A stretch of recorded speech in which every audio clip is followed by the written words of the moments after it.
Feliz sábado, amigos, irmãos.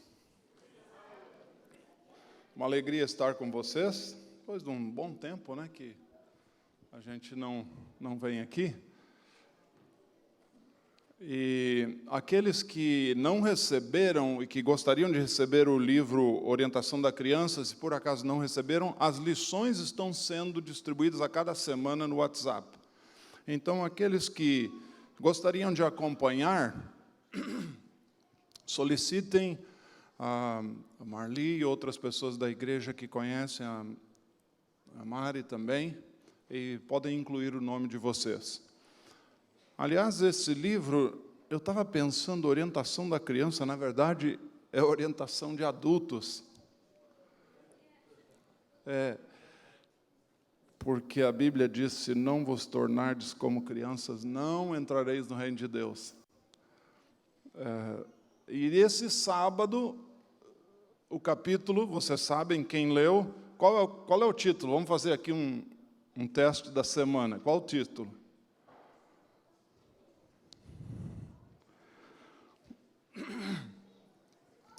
É o objetivo da disciplina. E eu estava pensando que disciplina, nós crescemos com a ideia de que disciplina é o quê? Punição.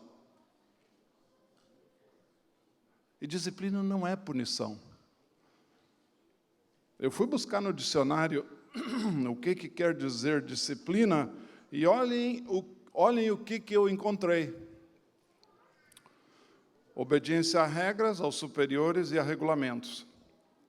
Mas olha o segundo aspecto da definição aqui. Ordem, regulamento, conduta que assegura o bem-estar ou o bom funcionamento.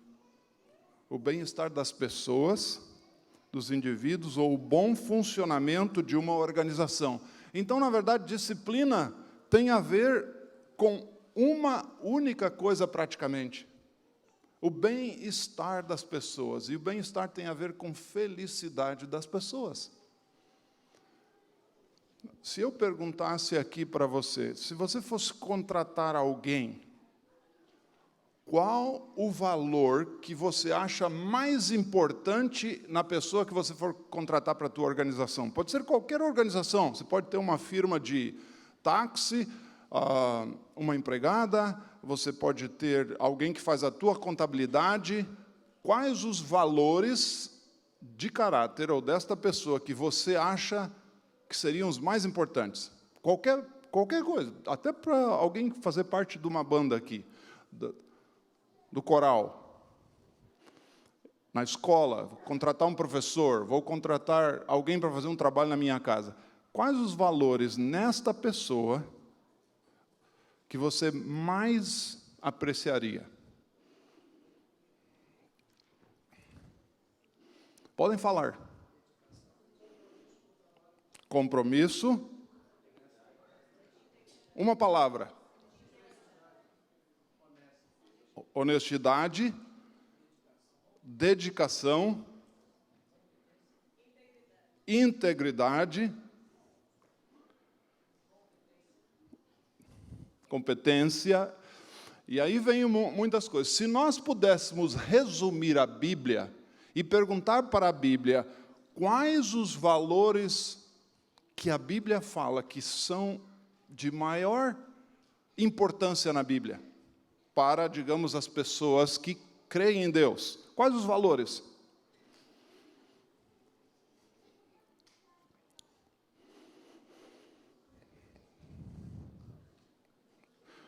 Amor, aquela lista toda que nós conhecemos. Amor, o que mais? Bondade, lealdade, fé, paciência. Se nós perguntássemos para Deus, se Deus estivesse aqui falando conosco, Jesus estivesse aqui falando conosco pessoalmente, quais seriam os maiores valores? Jesus, diga-nos 3 dos maiores valores do teu reino. O que você acha que Jesus falaria? Amor ao próximo. E mais? Humildade. Obediência. Muito bem. Haveria uma lista que cada um de nós poderíamos pensar. Agora eu quero ir para um outro lado aqui para vocês pensarem na introdução desse tema. Por que é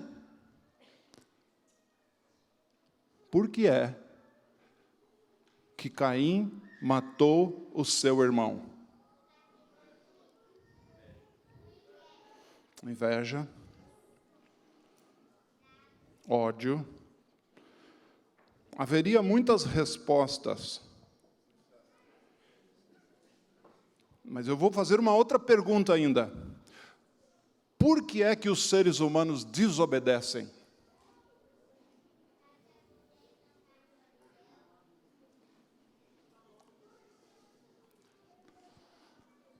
A resposta dessa pergunta tem a ver com uma característica dos valores mais elevados que o céu deu aos seres humanos. Por que os seres humanos desobedecem? Ouvi. Porque temos liberdade. Eu creio, e nas respostas anteriores, nenhum momento eu escutei a palavra liberdade, mas nós estamos num conflito milenar de muitos anos, porque Deus permite, é parte do seu governo, e Ele permite aos seres criados liberdade. E para mim, nós não entendemos completamente, especialmente aqueles que nasceram no Brasil e nos Estados Unidos, nós não entendemos completamente o que é não ter liberdade. Quando eu visitei a Coreia do Norte, eu entendi um pouco o que era não ter liberdade. Eu fui com um colega da Suíça, e nós todo o tempo estávamos acompanhados por 2 agentes que eles diziam Ministério de Relações Exteriores, na verdade eram agentes de segurança do governo. Nós não podíamos sair nem do hotel onde estávamos para dar uma caminhada na praça na frente do hotel. Imaginem. E um dia ele me perguntou o que eu pensava da Coreia do Norte. E eu falei para ele, eu tenho que ser sincero, não tem? Não é quando, não é se vai mudar, é somente quando vai mudar. Aí ele levou um susto e disse, não, mas nós temos o melhor sistema do mundo aqui. Eu disse, se você tem o melhor sistema do mundo, você tem que abrir todas as tuas fronteiras, que aliás é uma das mais militarizadas do mundo, minas, cerca, câmaras, cachorro, guardas, metralhadoras, todo tipo de proteção. Você abre essa fronteira, você deixa o teu povo sair. Se eles voltarem, você tem o melhor sistema do mundo. E ali terminou a conversa, né? Vocês imaginam. E com jeito eu disse, eu sei que você não pode falar o que você pensa, você tem que falar o que é politicamente correto. E eu respeito isso porque eu te respeito como pessoa. Depois de uns 2 dias ele expressou, fumava muito. Eu perguntei, está bem? Não, estou com dor de cabeça. A única coisa que ele me disse em algum momento assim, nós temos muitos problemas aqui. No grande plano de Deus, nós conviveremos com coisas muito ruins, porque existe liberdade. E nós conviveremos com coisas muito boas, porque existe liberdade.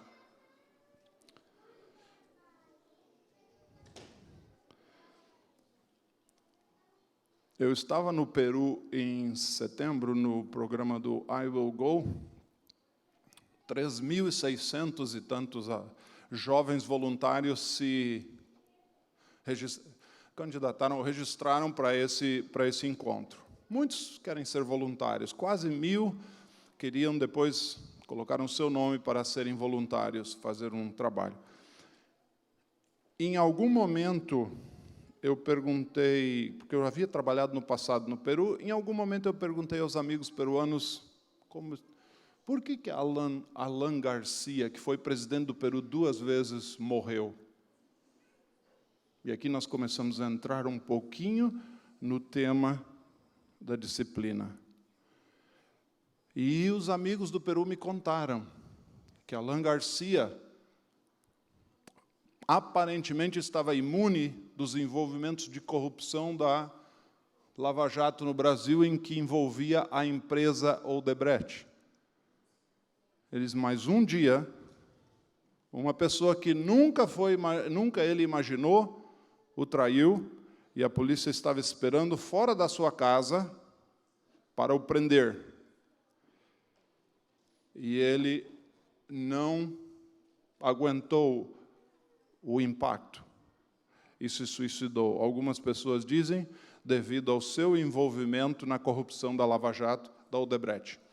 Alguns anos atrás, o meu sogro me contou que ele era engenheiro em São Paulo, trabalhava em segurança de empresas e eletricidade, várias coisas. E ele me contou, não me lembro os detalhes exatamente, que há muitos anos, ele já é aposentado, há muitos anos ele fez um trabalho para o Odebrecht.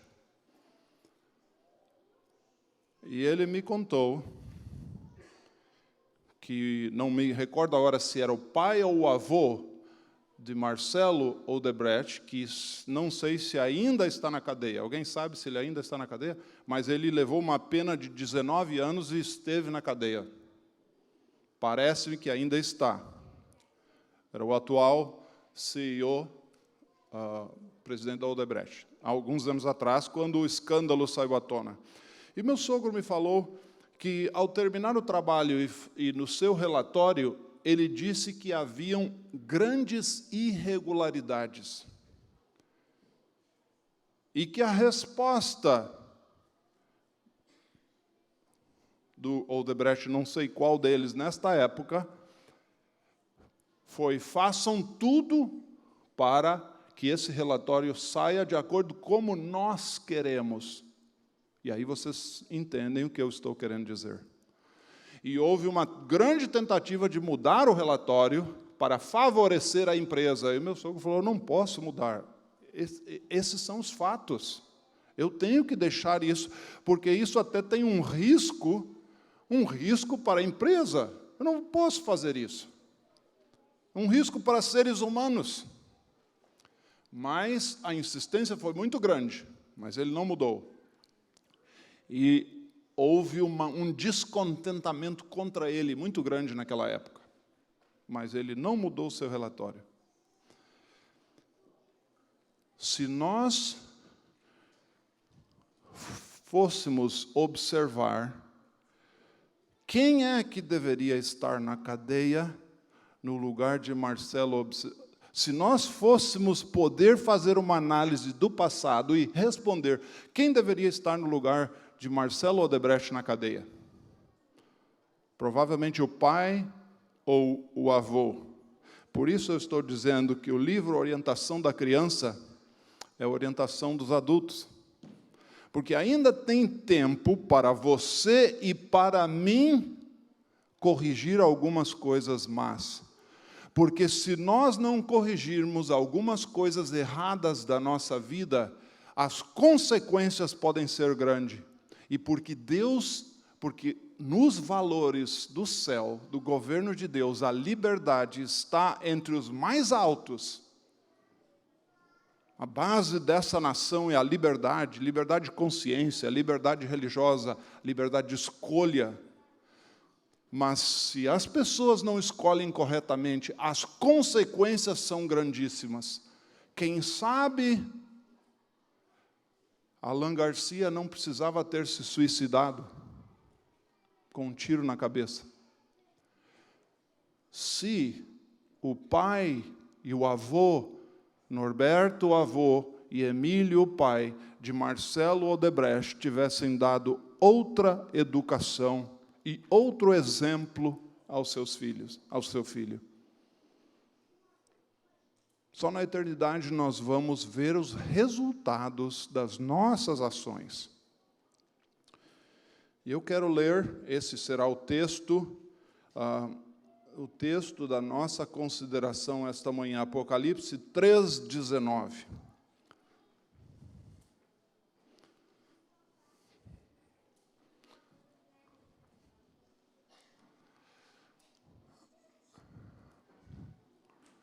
Eu havia dado o título do meu sermão assim, eu, pontinho, e pontinho, todos os que amo. Vamos ler 3:19. Eu corrijo e castigo todos os que amo.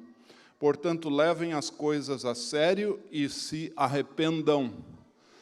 Aqui está o verdadeiro objetivo de Deus em disciplinar os seus filhos. Qual que é? Amor. Amor, evitar o sofrimento, evitar a desgraça da humanidade. Mas mesmo assim, Deus não força. E esse, irmãos, é o grande mistério da humanidade que nós não podemos saber. Por que é que Caim matou o seu irmão? Eu vou fazer uma pergunta para vocês. Havia televisão e seriados de crime no tempo de Caim e Abel? Havia revistas com foto ou notícias de morte? Alguém havia mostrado algum quadro, alguma figura para Caim de um crime ou alguém matando outro? Agora me explique por que o primeiro irmão, que nunca viu um filme, nunca leu uma notícia de crime, nunca teve um exemplo de um crime, matou o outro irmão. Algumas vezes nós queremos explicar demais aquilo que nós não sabemos.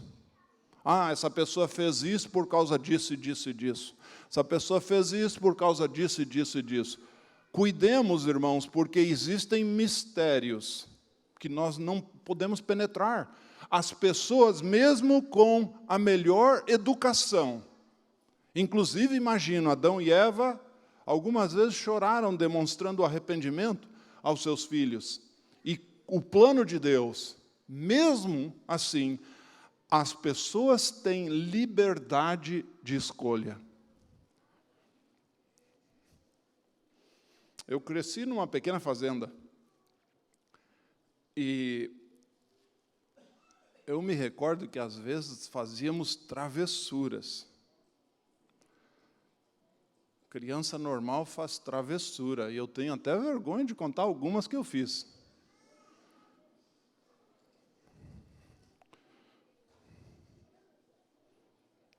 Uma das vezes que eu recebi um castigo doloroso do meu pai, doloroso porque doeu. Até hoje, eu não esqueci de uma coisa. Quando ele me disciplinou, em algum momento eu olhei para ele, ele estava chorando. Eu pude entender um pouquinho daquilo que a Bíblia diz. Eu castigo e repreendo aos que amam. Eu estava totalmente errado. Eu precisava de uma repreensão forte. Uma outra vez, eu e meus irmãos tínhamos que limpar os campos, tirar ervas daninhas e limpar valos e cerca e tudo. E na nossa propriedade, interessante que meu pai, nós somos donos, entre aspas, de um cemitério. Alguém quer visitar a nossa propriedade? Tem lugar lá para vocês, se vocês quiserem, de graça, não precisa pagar. Tem um lote lá. A 200 metros na frente de casa, atrás da igreja, tem um cemitério adventista na casa do meu pai, lá na Fazenda Passos, lá em Rolante, no Rio Grande do Sul. Mas, numa outra propriedade do meu pai, também a uns 200 metros para outra direção, existe um cemitério da comunidade. E um dia estávamos trabalhando no campo, e quando nós passamos lá, veja coisa de moleque. Um falou para o outro assim, tinha um amigo, e esse amigo gostava de fazer coisa errada. Ele veio estudar na escola e morava com a gente lá. Meu pai e minha mãe sempre acolhendo os necessitados, mas esse amigo, ele era foguete. E não é desculpa, nós éramos foguetes também.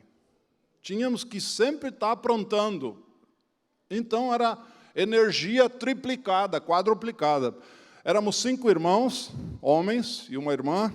Obviamente, devido à diferença de idade, nessa época estávamos, creio, uns 2 ou 3. O amigo mais 2, creio. Eu e o meu irmão mais novo abaixo de mim. Passando pelo cemitério, olhamos aqueles vasos grandes de cerâmica. Cemitério não adventista, hein? Da comunidade. Olhamos aqueles vasos de cerâmica e um falou para o outro assim, vamos ver quem acerta uma pedra no primeiro vaso? Resumindo, irmãos, quando nos demos conta, havíamos quebrado vários vasos a pedra no cemitério. Na hora foi uma adrenalina. Moleque, adolescente, desafiando tudo e todos, e faz coisas inconsequentes. Obviamente, depois que passou aquela euforia, a realidade começou a entrar na nossa mente. Aí pensando, olhamos para um lado, olhamos para o outro, não, ninguém viu. A natureza humana, né? A gente faz as coisas erradas, a primeira coisa é se esconder de Deus. Ninguém viu, vamos se mandar daqui, vamos sair daqui desse lugar. Mas alguém viu e relatou para o pai, meu pai. E nós tínhamos respeito grande pelo pai. Eu não entendia naquela época a diferença entre medo, respeito e uma série... É uma mistura complexa isso, compreende? Eu sei que o pai um dia nos chamou, e eu pensei, é hoje que eu vou receber uma pior do que a outra vez. Raramente houve uma disciplina física muito forte. E pensamos, é hoje. E o pai chamou a gente e explicou, conversou com a gente. Perguntou assim, o que vocês acham que a comunidade não cristã, não adventista, vai pensar do que foi feito?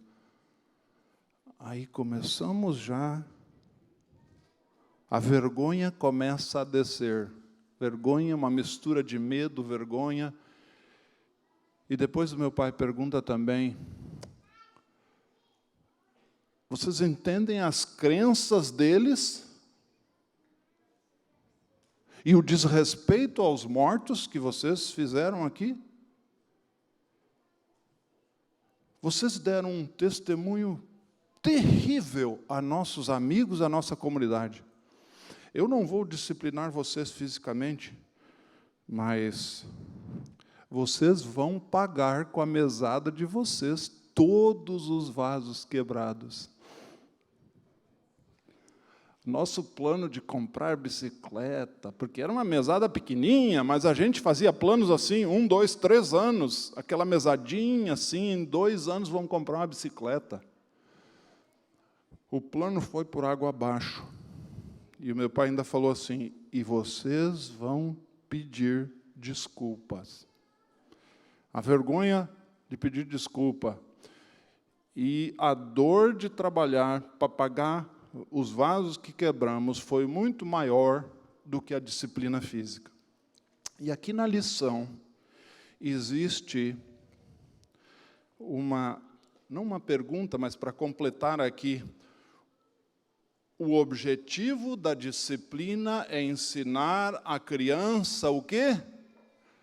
O controle de si mesma.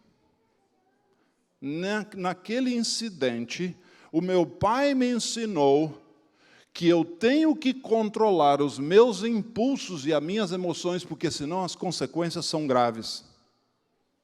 Então, o objetivo da disciplina é ensinar a criança o controle de si mesma. Mas existe um outro aspecto muito interessante aqui nesse resumo, que diz assim: as crianças devem ser educadas de maneira que sua mente se ache unida com a dos pais e professores, e instruída de modo a poderem ver a conveniência de atender os seus conselhos. Não deve haver controle da mente. Eu controlo, meus filhos são 100% obedientes, enquanto existe um carrasco dominando. Mas o dia que os filhos saem, muitas vezes isso acontece. Quando os filhos saem, eles não sabem pensar por si mesmos. Esse é um outro assunto aqui do livro. Os filhos têm que aprender a pensarem por si mesmos. E os pais e as mães devem acompanhar, e avós e tios devem acompanhar os filhos nas decisões, não controlá-los com um controle da mente absoluto. Isso não é plano de Deus, porque a característica maior do governo de Deus, e por isso estendemos a nossa crise no universo por tantos milênios, é a liberdade. E os filhos têm que aprender, eu tenho que aprender, que eu tenho que tomar decisões, que eu sou livre, mas eu também tenho que arcar com as consequências. Quando meu pai nos encontrou, conversou com nós, eu não vi raiva, eu não vi ódio. E esse é uma situação que nós temos, eu tenho que aprender. Quando me deparar com algo que precisa haver disciplina, correção, seja no trabalho, seja em casa, nós temos que ampliar isso para todo o ramo da nossa vida. Não deve haver ódio, porque a Bíblia diz que eu corrijo e repreendo a quem? Agora, uma das partes mais bonitas é que o verso 20, o seguinte verso desse texto, diz assim: eu repreendo e corrijo quem amo. Espero que se arrependam. E depois Deus nos convida, eu estou à porta e bato, eu quero entrar. Veja que lindo isso. Eu corrijo e repreendo, mas eu não me afasto. A minha pergunta para você é o seguinte: quando eu corrijo alguém e eu estou irado, a tendência é eu dar a minha mensagem e acontecer o quê? Eu sair de cena. Em outras palavras, eu derroto, eu destruo e eu mando o pé. E eu saio de perto. Qual é o plano de Deus? O plano de Deus é redenção. Disciplina no plano do céu é redimir. Eu tenho um colega na conferência geral, o Samuel Neves, muitos de vocês conhecem. Ele é filho de militar. Ele conhece muito bem o conceito de disciplina e obediência. Eu pediria, Samuel, vem aqui com o James, não? James. O James e o Samuel têm umas ilustrações para falar para a gente sobre disciplina e obediência.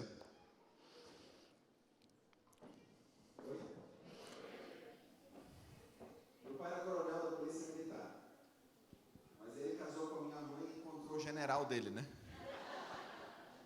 Quem disciplinava lá em casa era a mãe, não era o pai. A gente vai contar duas histórias, ambas a ver com dinheiro, ok? A primeira história, eu queria muito uma bicicleta. Qual que era a marca da bicicleta? Vocês também? Eu queria muito uma Caloi. E eu fazia uns trabalhos lá em casa e a mãe me dava dinheiro, o pai me dava dinheiro, eu comecei a economizar o dinheiro. Só que nós morávamos em Florianópolis. Eu tinha 8 anos. E eu percebi que existia uma oportunidade de negócios para mim. Eu poderia pegar um pouco da mesada, comprar em picolé e vender na praia. E ganhava muito dinheiro vender picolé na praia. Então foi isso que eu fiz. Eu peguei o dinheiro que eu tinha, comprei o isopor, comprei o picolé e fui vender na praia. Na segunda foi muito bem, na terça foi muito bem. Num dia eu vendia toda a caixa de picolé. Na quinta foi tudo bem, na sexta foi tudo bem. E aí eu lembrei que no sábado era onde tinha mais gente. Fomos para o culto, cheguei em casa, aí eu decidi assim, já sei o que eu vou fazer. Eu vou sair escondido. A mãe vai fazer trabalho missionário, né? Todo sábado, estudo bíblico, aquela coisa toda. O pai vai fazer o trabalho sonário, né? Dormir. E eu vou para a praia. Peguei a caixa escondido, fui lá, comprei, fui vender. E foi ótimo, porque em 40 minutos foi a caixa inteira. Voltei para casa, eu estava tão empolgado que não peguei o caminho longo, eu fui pelo caminho curto, que passava na frente da minha casa. No que eu passei, a mãe lá de dentro me viu. E eu sabia que não ia acabar bem essa história. Lá em casa, o processo de disciplina era muito simples. Enquanto a mãe estava brava, com raiva, não tinha perigo nenhum para a gente. O problema era quando ela se acalmava. Eu voltei para casa, ela falou, você ganhou muito dinheiro? Ganhei, mãe, foi ótimo.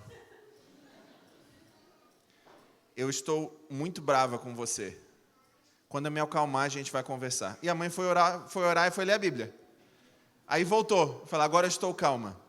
E lá era assim, quando ela estava calma, ela voltava e falava, dependendo da disciplina, né? Variava. Tinha o chinelo, era uma disciplina. A cinta, outra disciplina.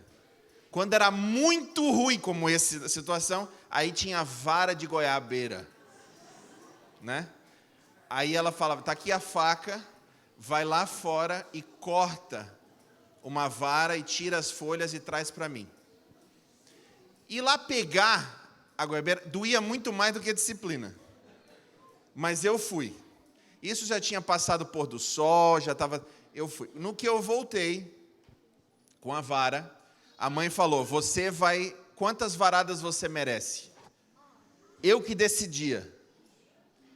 Aí eu decidi que eram 3. Ela falou, tá bom, vai ser 3. E depois disso nós vamos queimar todo o seu dinheiro que você ganhou hoje. Nisso o pai vem apavorado. Mas é crime, sua louca, não vai queimar dinheiro. Aí a mãe lembrou o pai do lugar dele. Eu estou disciplinando. Não te mete. O pai saiu. Falou, não, eu não vou ser testemunha de queimar dinheiro aqui. Eu recebi minhas 3 varadas, que doeram muito, não foi pouco, foi muito. E eu tive que queimar o dinheiro. E naquele dia eu aprendi uma lição muito importante para a minha vida. Que o meu valor, o sábado é uma lembrança que o meu valor como pessoa não vem de quanto dinheiro eu tenho ou quantas bicicletas eu ganho. Foi uma lição muito importante. Você não é a soma de quanto dinheiro você tem. Você percebe que todo sábado a gente vem na igreja e não importa aqui quanto dinheiro você tem. Todos somos iguais. Você já percebeu isso? Não importa quantos diplomas você tem na sua parede. Aqui todos somos iguais. Isso é o sábado. Por que você para de trabalhar na sexta-feira? Para lembrar que não importa quanto dinheiro você tenha, o teu valor não vem do dinheiro, o teu valor vem de Deus. Todo mundo aprende isso lendo a Bíblia. Eu tive que tomar 3 varadas para aprender isso. Aí tem o meu filho. Está aqui o James. O James, daqui a pouco ele vai contar o finalzinho da história, mas eu vou contar o começo da história. I'm going to talk about the frog now, okay? Okay. O James gosta muito de animais. E ele encontrou um sapinho na escola. Aí ele pega o sapo e põe no bolso. A professora pergunta, os seus coleguinhas estão me dizendo que tem um sapo no teu bolso, é verdade? Ele, não, professora, não é verdade. Ele aprendeu que mentindo, ele conseguia se safar de vários problemas. Levou o sapo para casa. A professora manda um e-mail. O James, todo mundo diz que está com um sapo. Verifica. A mãe perguntou, você está com um sapo? Não. O sapo no quarto dele. Descobrimos que o James havia, naquele momento, descoberto a mentira. Que toda criança descobre, em algum momento, que mentindo ela pode se safar de vários problemas. Aí, a mesma coisa, me acalmei, vai lá e pega o chinelo, ele trouxe o chinelo. chinelada. Você não vai fazer isso? Não, não vou fazer mais. Tá bom. Na semana seguinte, mais uma mentira. Na semana seguinte, mais uma mentira. E você lembra daquela frase, quem mente rouba e quem rouba mata? Foi só lá em casa? Foi só lá em casa. Então, eu cresci com isso. Não minta, porque quem mente rouba e quem rouba mata. Eu expliquei isso para ele. E a sequência foi aumentando. De uma chinelada vão para duas, porque vai crescendo, né? Aí chegou o dia que o James descobriu que existe uma forma mais fácil de ganhar dinheiro do que as tarefas que ele tem que fazer em casa. I just told him that you discovered at one point an easier way to make money than to do the chores that you're supposed to. Do you want to tell him the rest of the story? I'll translate for you. Sure. Once upon a time, I needed some money. Era uma vez eu precisava de dinheiro. And I knew there was an easier way to get money. E eu descobri uma forma mais fácil de ter dinheiro. So I took some money from my brother's wallet. E eu peguei um dinheiro da carteira do meu irmão. And no one found out. E ninguém descobriu. Then I built up some more courage to steal from my mom's wallet. Aí eu criei mais coragem e fui lá para pegar da minha mãe. And I got away with it. E ninguém percebeu. But soon after that, my mom found out about that there was some money missing from her purse. Mas aí a mamãe descobriu que tinha um dinheiro que estava sumido da carteira dela. So she called a meeting in our living room. Então ela chamou uma reunião na sala. And she said, "Did anyone take my money or know where it is?" Ela perguntou, alguém pegou dinheiro da minha carteira ou sabe onde está o dinheiro? And I lied to her and I said, "No." E eu menti e disse que não. And my father came over to me again and said, "James, did you take your mother's money?" Aí o papai, veio e perguntou, James, você pegou o dinheiro da mamãe? And I lied to him. E eu menti para ele. And he said it again, "James, did you take your mother's money?" Aí ele perguntou de novo, James, você pegou o dinheiro da mamãe? And once again, I said no. E mais uma vez eu disse que não. But then the third time he asked me, which is very sternly, Mas a terceira vez ele falou bem bravo. I admitted that I had stolen from my mom's purse. E eu admiti que eu tinha roubado dinheiro da carteira da mamãe. Then he explained to me why we don't do that and explained the discipline I would get. E ele explicou por que eu não deveria fazer isso e explicou a disciplina que eu ia receber. And then he told me that the discipline would be 6 smack belts that would hurt as hell. E ele explicou que a disciplina seriam 6 cintadas e ia doer muito. And then he said that it would hurt a lot and that I would cry after. So he gave me the discipline. Ele disse que ia doer muito, que eu ia chorar, e ele me deu as 6 cintadas. And I was crying for a while. E eu estava chorando por um bom tempo. 10 minutes later, I had stopped crying, the pain had gone, Mas 10 minutos depois, a dor se passou e eu parei de chorar. and I never lied or stole again. E desde dessa hora eu nunca menti ou roubei. But can you imagine what would have happened to my life if my father had not taught me correctly and Você disciplined me? imagina o que aconteceria com a minha vida se meu pai não tivesse me ensinado? By the time I would be an adult, I would probably be locked up in jail. Enquanto, se ele não tivesse me ensinado, eu poderia crescer e provavelmente ia para a cadeia. Thank you. Obrigado.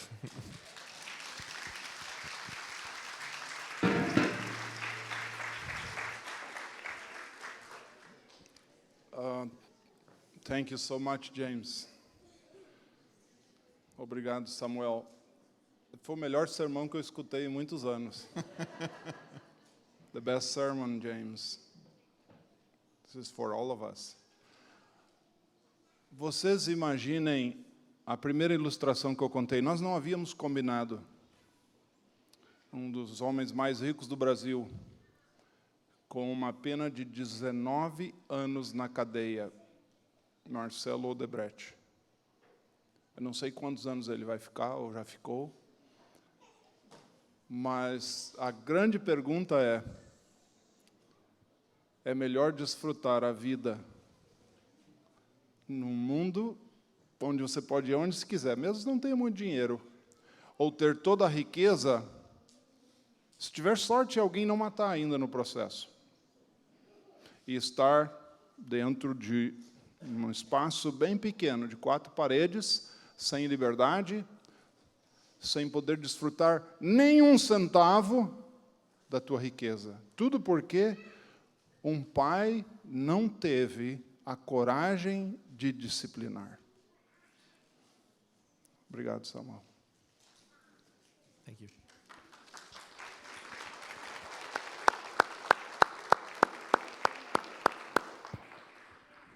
Que história bonita. Às vezes, meus irmãos, o amor não é só graça, misericórdia, perdão. Existem também características do amor que é a correção, que é a disciplina. A natureza humana é a rebelação contra a disciplina. E, às vezes, nós até somos levados a querer condescender, e damos risada, e achamos interessante. E os filhos descobrem, as crianças descobrem, os alunos descobrem como manipular as nossas emoções.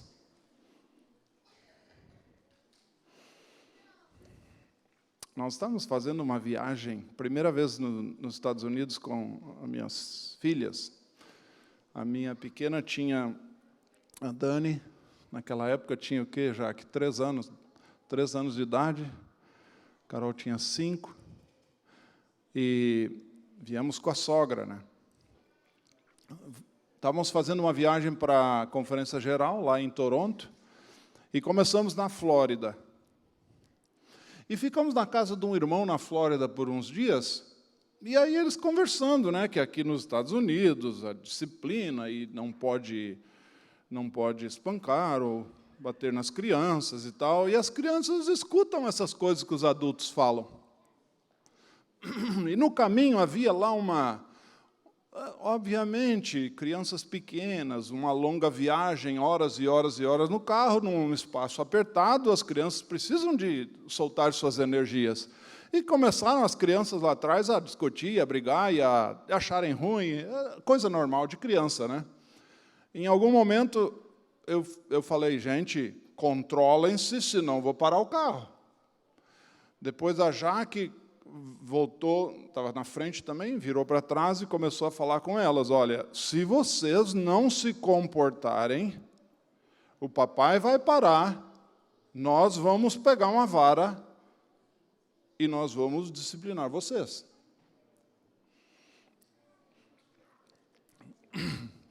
Se a Dani lembrasse, eu gostaria que ela fizesse para a Jaqueline, mas vocês podem imaginar, ela sentada no banco de trás, ela pegou o rosto da mãe, chegou bem pertinho assim, e às vezes as crianças sabem manipular com um sorriso ainda, né? Mamãe, aqui 3 anos, aqui nos Estados Unidos, se você nos espancar, eu vou chorar e a polícia vai ver e vai te levar presa.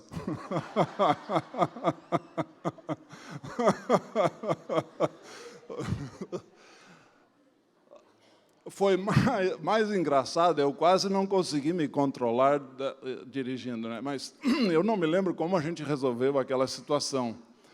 Mas o ponto que eu quero deixar com vocês, irmãos, é que as crianças, os pequenininhos que estão desenvolvendo o seu caráter, eles manipulam o ser humano. Manipulam os professores, manipulam os pais, manipulam os irmãos mais velhos. E se nós não permanecermos firmes do lado dos princípios, nós, pensando que estamos amando, estamos estragando. Mas lembrem-se que a disciplina sempre tem que ser com amor. Disciplina é sinônimo de redenção. Eu corrijo e eu castigo aqueles que amo. Não pode ser com raiva, não pode ser uma revanche, não pode ser ódio, tem que ser porque Ellen White aqui é bem clara, muito clara. O objetivo da disciplina é ensinar a criança o controle de si mesmo. E continua dizendo aqui, a disciplina deve ser justa e razoável. A obediência deve levar à obediência. Ajudai-a a ver, as crianças, não, que todas as coisas se acham subordinadas às leis, e que a desobediência conduz finalmente a desastres e sofrimentos. A desobediência conduz ao quê? Sofrimento. Sofrimento é infelicidade. Então, o objetivo da disciplina é a restauração e é fazer com que as pessoas se tornem felizes. Veja só, se não houvesse, da parte do Samuel, uma linha firme e clara, nós não teríamos um lindo testemunho de uma criança dizendo do que ele mesmo aprendeu. Ninguém quer que outros mintam para ele. Alguém de nós quer que alguém roube de nós? Ninguém quer que roube de você. Por que alguns fazem? Quando você pergunta a alguém se ele gosta que roubem ele, o ladrão gosta que roube dele? Ninguém gosta. Por que ele rouba, então? Porque não foi corrigido na hora que era para corrigir, e aquilo deixou de ser um princípio na vida deles para ser usado e desusado. Na hora que eu quiser eu roubo, na hora que eu não quiser eu não roubo. Ou seja, não existe mais uma linha de caráter. Mas Apocalipse 3:19 nos diz: eu disciplino e corrijo os que amam. Portanto, arrepende-te, sê zeloso e arrepende. E depois, no verso, e eu gostaria de deixar com vocês o verso 3:20, o verso 20, que para mim é o resumo da nossa situação com Jesus. Eis que eu estou à porta. Depois que ele disciplina, depois que ele corrige, muitas vezes, para que nós nos arrependamos, para que nós abramos os nossos olhos, ele diz o seguinte: ele não sai correndo. Quando as pessoas disciplinam e punem, elas saem, elas não aguentam ficar próximo da gente. Quando o chefe nos castiga no trabalho, ele não fica ali, tá bom, Ronald, vamos almoçar. Normalmente vem a cintada, entre aspas, e as pessoas saem. Deus faz diferente. E aí nós vamos ler 3:20. Eis que estou à porta e bato. Depois da disciplina, inclusive, porque está no 19. Se alguém abrir, eu vou entrar. Deus te disciplina, Deus me disciplina. E Ele fica ali com a gente, esperando que a relação aumente. Eu vou entrar, se você permitir, e vou me relacionar com você, e vou fazer morada com você. Os pais que amam, e todos nós temos que melhorar nesse aspecto. Nenhum pai é perfeito. Por que o primeiro irmão matou o outro? Um mistério. Não podemos julgar, não julgueis, não existe exceção para julgar algum pai. Não julgueis, mas todos nós estamos no caminho de receber orientação. E quando aprendermos, quando entendermos e quando tivermos que disciplinar, o objetivo é continuar um relacionamento de amor, de crescimento juntos uns com os outros. Que Deus abençoe a cada um, para que nós saibamos que o objetivo da disciplina do céu é a redenção, porque eu amo aqueles que eu repreendo. Deus abençoe. Vamos levantar.